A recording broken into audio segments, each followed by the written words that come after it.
Everyone, আজকে আমি একটা পাবদা মাছের রেসিপি নিয়ে আপনাদের কাছে হাজির হয়েছি। যদি রেসিপি পছন্দ হয় তাহলে প্লিজ আমার এই চ্যানেলটিকে সাবস্ক্রাইব করে আমার পাশে থাকবেন। পাবদা মাছটা আমি নুন, হলুদ, লঙ্কা গুঁড়ো, সর্ষের তেল দিয়ে ম্যারিনেট করে রেখে ভেজে নিচ্ছি। মাছটা আমার ভাজা হয়ে গেছে, ঠিক এইরকমই ভাজাটা হবে, এর থেকে বেশি ভাজা হবে না।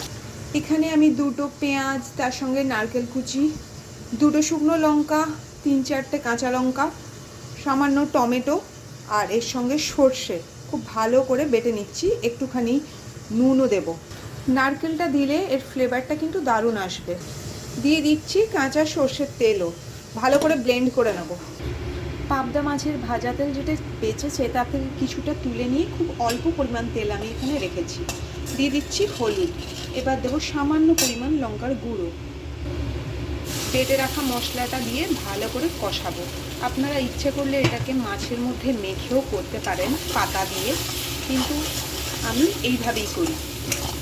খুব ভালো করে কষাতে হবে। এর মধ্যে যেহেতু কাঁচা সর্ষের তেল দেওয়া আছে তাই তেলটা বেশি লাগবে না।